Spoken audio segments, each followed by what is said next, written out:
Welcome to the Tintin podcast, where we explore the adventures of Tintin, one story at a time. Whether you're a long-time fan of the books, or you're just discovering the world as a boy reporter, this is the place for you. We'll be taking a deep dive into Hergé's iconic series, unpacking the stories, art, historical context, and everything else that makes Tintin a global phenomenon. Each episode will explore one of Tintin's adventures in detail, with plenty of trivia scattered right through. I'm Varun, and today we're setting off on a cosmic mystery featuring doomsday predictions, high-stakes exploration, and a race to claim a fallen meteorite with the shooting star. Joining me today are old-timers Greg, Louisa, and Srihari. Good morning. Hello. Hi, everybody. And we welcome Guillermo from Venezuela, who has been a Tintin reader since 1989. Hi, everyone. And Greg, we also welcomed a certain sea captain in the Crab with the Golden Claws pod. And that's a good place to start. It's not a coincidence then, is it, that the introduction of Captain Haddock pushes the case for what is essentially a nautical adventure in this book, The Shooting Star? No, not at all. And, I know we talk about it a little further down, but it won't be a coincidence later on either. And I think that's one of the things that drew me to Haddock was his crazily caricatured persona. And, I was glad he started having a bigger role and started entering into Tintin's life more. So. Guillermo? Well, Captain Haddock just took the comic strip. He basically became a fan favorite right at the start with the Crab with the Golden Claws. And then he just took over. He was just too popular. Aside the earnest and too well-behaved Tintin, and well, it just gave a convenient escape in the sense that being a sailor provides opportunities, plot opportunities, script opportunities for Hergé and as a creator, and so it was a great addition. A great addition indeed, but before we encounter him in this adventure, we kick things off back home in, dare I say it, a boiling Brussels. Back to you, Greg. Given that Belgium itself was under Nazi occupation when The Shooting Star was written, do you think the atmosphere of certain panels in the beginning of the story reflects the anxiety or tension Hergé might have witnessed around him? I would say I really kind of liked that style. Even though this was serialized as well, Hergé's obviously learned how to, or someone's learned how to weave these into stories a bit better. And there clearly were pretty distinct parts to it. And I got to say, I really liked that because it was almost like, to use that term again, fever dream, that first section, where everything's just odd. And then going into the mystery of it, and then into the adventure of trying to get there first. How about you, Louisa? People running out of buildings, water pipes bursting, houses crashing down, emblematic of wartime Brussels. Oh, yeah. That's an astute point to make, and I think it's likely given the historical context. But to me, in my eyes in 2025, all I can think of is the climate catastrophe. So that gives me the creeps in a different way these days, where things are getting hotter and hotter. Yeah, that struck me like a true nightmare as a kid, but these days it has like greater relevance to me. And the part where he says, "Poor things, if only they knew." I feel like that's all of us right now, with weather changes and the climate disaster, but we won't go on that rabbit hole quite yet. As far as the adventure goes, though, Srihari, it's all a false alarm, and it's not the end of the world after all.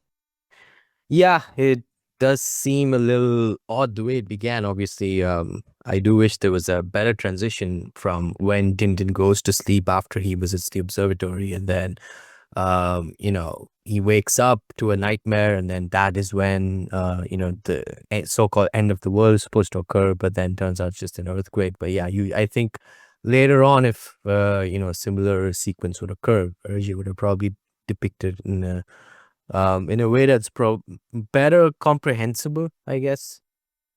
And that's when we come across a family portrait, if you like, of the scientists that are to be part of this expedition. Greg, do all of them being from Axis, neutral, or occupied countries tell you something? I think it does. And again, it goes back into leading me into not wanting to necessarily learn too much more about Hergé and Tintin. I think that, deep down, I don't know if he actually held anti-Semitic views, but I think he knew what he needed to do to play ball. And that's what he did. Something like this standards would have been passed by somebody from the occupation administration.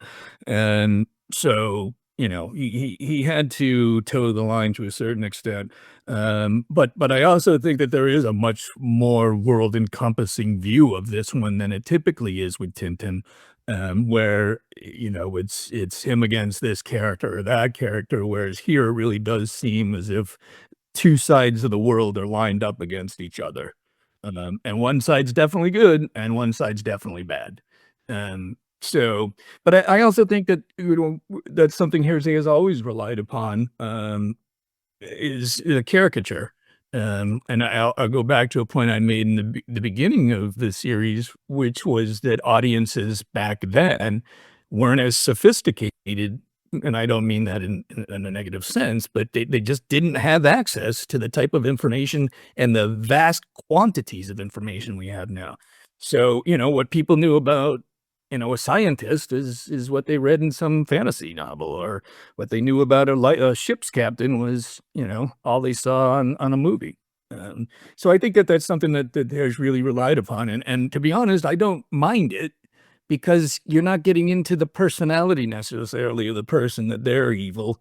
That's just who they are. So, Louisa? I do want to be loyal to Hergé, but I agree with Greg on this one that I kind of wish I was still in my innocent childhood ignorance about it. I do understand that Hergé didn't really have a choice in occupied Belgium, or he did have an awkward choice, and it kind of fell in the favor of propagandizing things yet again, which is awkward, but understandable. It's obvious, I guess, in retrospect, to place historical context over everything, including like the nationalities that he represents in the book. But as a kid, I thought it was like randomly diverse, just an assortment of global scientific interests. And I like enjoyed a little bit of that naivety still when I reread it. So yeah, it doesn't thrill me to think of our heroic Gerge succumbing to that anti-Semitic stereotyping, but it was during the Nazi occupation. Guillermo would love a non-Western perspective on this. To go with the scientist, the original drawings of the Peary's lifeboats had it sport an American flag, and the Jewish stereotypes of Mr. Bullwinkle are quite stark. Well, I also struggle with the facts of history in relation to RJ and the strip, and this is a very critical juncture in his life. Belgium has just been occupied. He passed through his former newspaper was closed, and he's now working with this occupied and collaborationist newspaper, Le Soir, which is being overtaken by the authorities.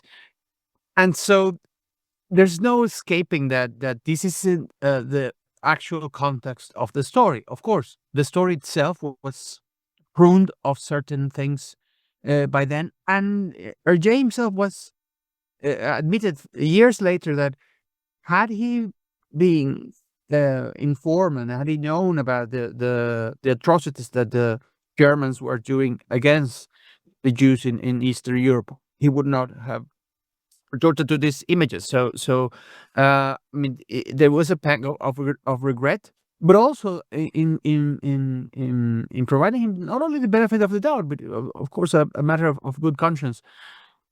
There's a way. Greg mentioned the caricatures. There's a way of seeing this as, just another caricature. Rastapopoulos is a Greek ship merchant, but it's not an anti-Greek caricature. Archibald Haddock is a Breton, a Scotsman. It's not an anti-Scotsman caricature. So I guess there's more to that. And of course, in sense of the greed of the character, which is evil. Blumenstein, Bullwinkle, it's an evil man. There's no way to excuse his behavior. It does everything to not only sabotage but actually harm these people. And where it comes, he might be whatever religion or whatever ethnicity, but it's an evil man. He's not doing good. He's not protecting anything. He's actually evil, and it grows eviler by the turn of the page. So I guess he had it coming for him. Also mirrors the geopolitical rivalries of the time, doesn't it, Srihari? Yeah, I mean, this was not very long before, the space race set out between, the US and the Soviets. So maybe foreshadowing in a way here. But yeah, just echoing what the sentiment so far from everybody else. Yeah, this is not something that I ever thought about, when I was very, young and innocent, just reading these books, enjoying them for the storyline and the caricatures, like without, you don't think beyond that, and you don't you're not aware of the historical context. So yeah, but now that you put all of this information, like you look at it in hindsight, then yeah, in a way it does like you said, mirror what would have sparked, in the was it the 40s and the 50s when the space race began between the US and the Soviets, and that is eventually what motivated the United States to send people to the moon. And obviously first astronauts to land on the moon were from the United States. So yeah, I would say so. In a way it does mirror that. Back to the story and zeroing in on arguably the most important one of those scientists, Professor Phostle. It seems like a standard question I'll probably ask on every pod until his eventual introduction, but was he another attempt at a calculus-style character, Louisa? Oh, yeah, I think you're right. He is in a mental category alongside calculus for me as well. But I think that all of these characters are deliberately distinct, and their traits are probably pruned from real life figures around Hergé. Um, but yes, you're right. The calculus role, pre-calculus, is even though they're all noteworthy for their own reasons. I think that we have to have an egghead in each expedition to sort of validate it or render it credible. But Professor Fossil is interesting in his own way because he outpaces Tintin so quickly, mathematically. His understanding is so beyond Tintin that Tintin truly is like a boy next to him. He even offers him a shot at like recomputing his own assertions, like the data, and Tintin's like, no, I believe you. In exchange for some bullseyes. Srihari, would you have liked Fossil to return in later adventures? Probably not. Would have hoped to see more of Fossil for me to make that decision. But yeah, in a way it was a foreshadowing of the Moon series, if you will, in terms of how Tintin is not the one in control of all of the events, or he's not the sole main character, if you will. Especially in the Moon series, you have Professor Calculus taking over, without going too much into detail there. But yeah, there's a bit of a close of a potential missed on this story on the future albums, because Professor Fossil would have been in the first draft of the Moon Saga, was to be set as the villain, as the rival scientist to Professor Calculus in the first versions, and he was actually going to be financed by the Americans, and that didn't pan out. But I think it's a lost potential that we missed there. And so we set sail. A quick sidebar on the boat, Greg. We know that Hergé is usually quite meticulous in his research of objects in the series, but by his own admission, he claims that he fell short with his work on the Aurora, stating that if it was a real ship, it would probably be unseaworthy. It looks like any other ship to me. How about you? Yeah, I mean, it's not something that is immediately apparent. I mean, a lot of that stuff has to do with dimensions and capacity and height versus length versus width and all that kind of stuff. So, I mean, even in the pictures that you show in the note, I think you'll notice that the one used in the story is considerably shorter than another model there that I believe it was modeled after. And so, while it may not seem that apparent, very simple things can make a boat very unstable. So I think he drew what was easy for him to draw. Guillermo, would you feel safe about the Aurora? No, I think I would be as seasick as the professors in the famous sequence on them dining. I don't I don't really like boats in that sense. I appreciate the effort, but no, uh, apparently it was something very vexing to RJ. I mean, some readers pointed that out to him, and he was very frustrated. And then he took extra care in the coming albums to have realistic models of his vehicles, not only setting show vehicles as a proper model. I mean, not generic cars, not generic planes, but actual model planes of real designs, but also on the fantasy vehicles, on the creative vehicles for this, the ships, the space rockets, and so on. He took the effort to create models and have technical advisors on that. Of course, he had more resources in the future albums. But yeah, I wouldn't trust him with I wouldn't trust to ship in the Aurora, but mostly because of my seasickness. I'm sure Captain Haddock would bring us to port safely. Louise, is there any reason why we don't see Captain Haddock being, well, a Captain Haddock for much of the rest of the series? Off the top of my head, only Red Rackham's treasure has him at the helm of a ship.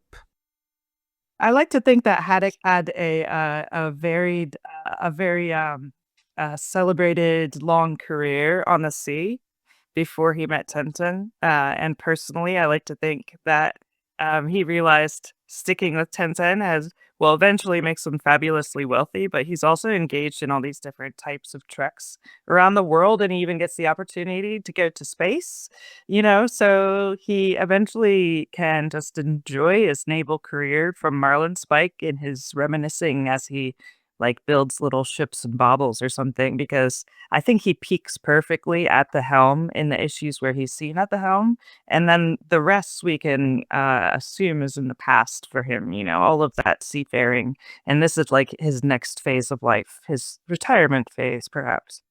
Of course, there are a few other captains to choose from, even if Haddock is retired. A word on Captain Chester, who we encounter in Iceland. Although we do see his ship, the Sirius, later in the series, it's without him. Would you have enjoyed having him as a recurring character? Yeah, personally, I love that we get to run into one of Haddock's friends and colleagues because it widens the world and the reputation of our co-adventurer. And we love and trust our Haddock already, I think, at this point in the Shooting Star. But it's just especially endearing to see him do that silly friendship handshake ritual with his old sea chum, like right after they almost fight. So it really helps us love and trust Haddock even more, I think. I really like seeing his friend Captain Chester. The book wouldn't be the same without a little bit of help from his ally there. Srihari? That would have been definitely an enjoyable character to see.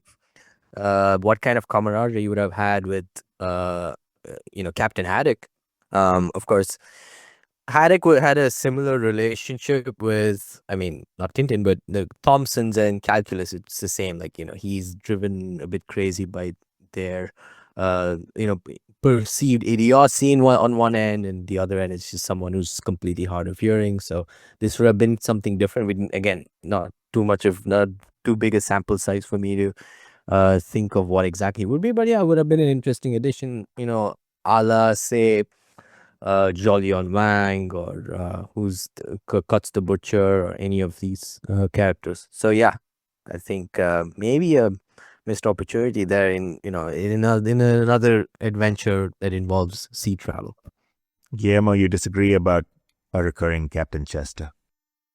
Well, I disagree in the fact that I don't think I'd like to see. I don't find a space for Captain Chester in the future of the series. I mean, he's just too similar to Haddock.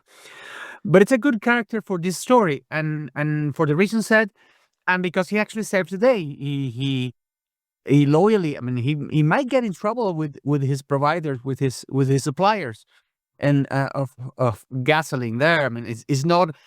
He's treading a fine line, and he's helping out of loyalty, and thus he becomes our friend. As much as Haddock is loyal to Tintin to a fault, Chester having not seen Haddock for years is actually helping him in this occasion without questions asked. I mean, what are you doing? Where are you coming from? I don't care. I'm helping my friend, and that's a great thing. But I don't think he'll have a space in the future of the series.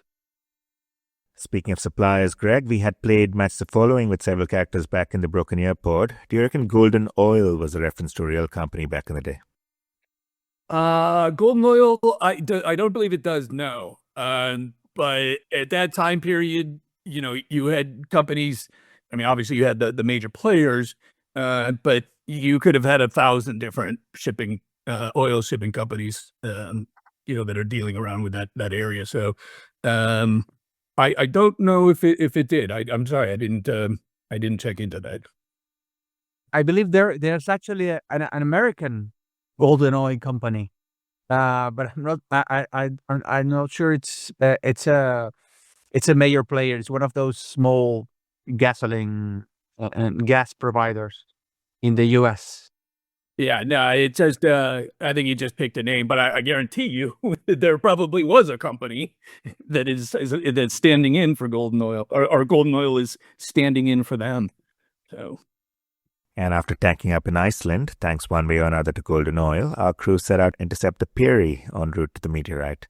It's here that we encounter one of our heroes of the story. Now, we may or may not be doing a special episode on underrated characters in the series, and if we do, he might get a front seat. Louisa, I'm speaking of the seaplane pilot. Yeah, I agree. He is a background hero. He doesn't get enough of a shout out in book. I think Tintin is nice enough to call him an ace uh, for flying so well. But he probably deserved to have some, to be known for who he is because he's flying with this daring wild boy of a passenger walking out on the wing to save his dog, and he's like totally cool with it, and he makes all these like wild maneuvers, and we're just like, oh, that's just a random pilot. Yeah, I agree. He should have gotten a little more of a shout out. Guillermo, your thoughts on his character?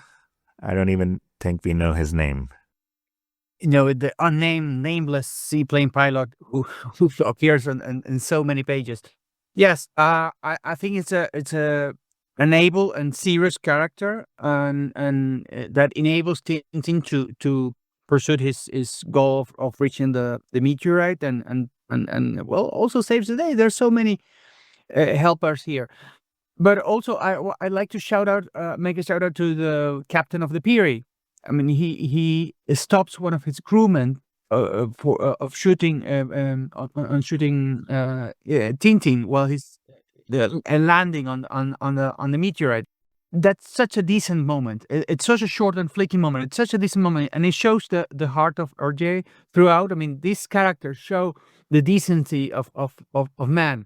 This the seaplane pilot cares for the dog. The captain of the Peary cares for human decency and doesn't like murder, and so there's something underlying there. And this album series is an embarrassment of riches in that regard.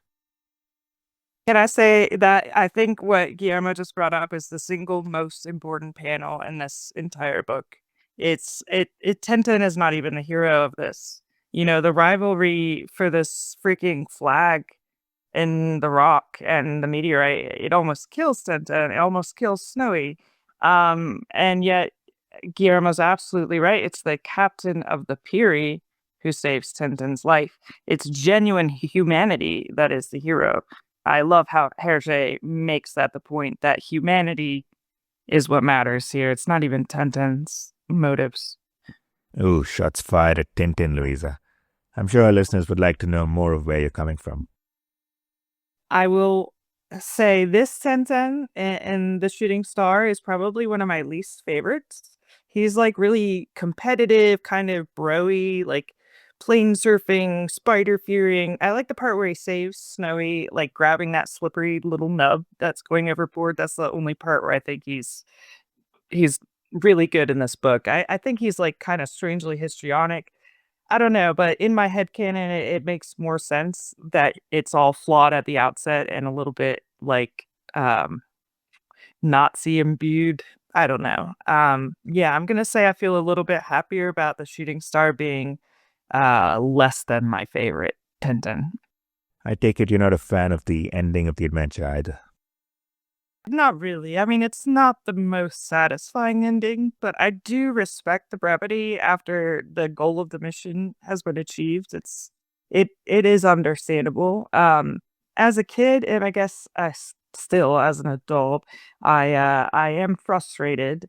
And I was frustrated just because there's never any like unfolding realizations or scientific advancements made from these unearthly metals that they just discovered.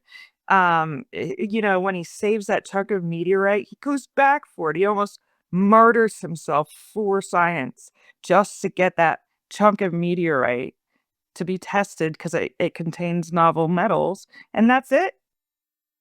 I'm gonna have to disagree, Louisa, and I'll get it from a male perspective, or at the time, a young boy. I didn't care about any of that. I loved the quick denouements because they wrapped things up and we were ready for the next one. So I do have to say, at least as a kid, when I was reading them, I loved it. Well, no, in the actual serialization in at Le Soir, where the story was first published, there are a number of extra panels, even though the story in the album is padded up to fill the quota of paper. There are actually two panels after the whiskey pun in the strip in the album. There's this small sort of radio address by the crew, by Professor Phostle and Captain Haddock and Tintin, just sort of wrapping the story and mentioning, well, this is a very good thing for humanity, and we're studying this, and then they go on because they are ceding the space of the newspaper to another strip in that at the moment. It's another fantasy strip that will take place, and so they sort of welcome it. But Professor Fossil has a few words and saying that this is good for humanity and good for scientific advancements. It's very vague, but it's something. So Wow, the missed panels, I as a pedantic kid, I would have appreciated having all of the panels. So, that's really good to know. Thank you, Guillermo. I'm gonna find those panels just for my own satisfaction. It wouldn't be an episode of the Tintin podcast without a fan question or two. Greg, a listener, wants to know our take on whether this book, The Shooting Star, marks the beginning of the classical period of Tintin, or do we have to wait for, say, The Secret of the Unicorn for that? I have my own view on what is, classical and non-classical, I guess, and it depends on the order in which I read it, the order in which I was able to get access to the books. I kind of consider almost anything past Tintin in America to be classic. I don't think we're actually quite there. We don't have all the characters in place yet. So, there's a little more development that needs to be done, but he's close. He's close. Srihari? Not yet. I would say Red Rackham's Treasure is when, the Adventures of Tintin is as a whole, and like is a semblance of what we familiarized ourselves. At least I can say from my experience, considering the order I read it from. So yeah, I mean, I do see some similarities with this Tintin and the Tintin from Blue Lotus, and like how agitated and whatnot he is, like a little, not the Tintin we know of. And yeah, it does seem a little strange, certain sequences here, and like way too many gags, I think, towards the end, like with all of this gigantic insects and everything. So yeah, not a big fan, and I don't think this would be a classical representation of these adventures. Louisa, this one's for you. If nicely done, would this be the perfect book to be made into a Tintin movie? Oh, yes, but I'm biased because I harshly judge movies much more than the source, because I'm a reader at heart. However, I suppose if you wanted to make a movie out of any 1010, this would be an exciting one. I could totally see movie producers mucking it up completely. So personally, I like it the way it is as a standalone tale that's ominous and alien, and it's so revealing of the weirdest creative facets of Hergé's imagination, previously unseen. But I like that it's if it's not expounded beyond that. It's not like drawn on and on and on. And I'm sure in a movie it would just be like, you know what they do with movies. It doesn't need to be more exciting than what it is, in my opinion. I guess I'm an old fogey for that.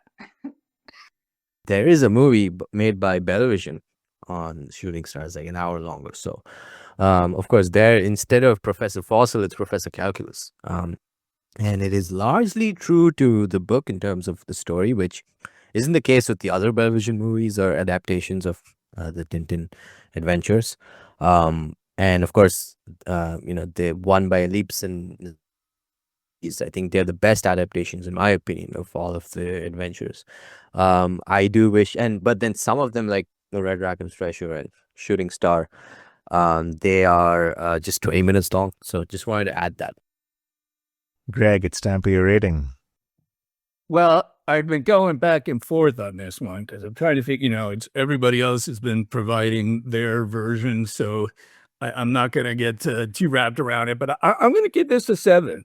And again, for the same reasons I just said. I thought it was a nice, tight storyline.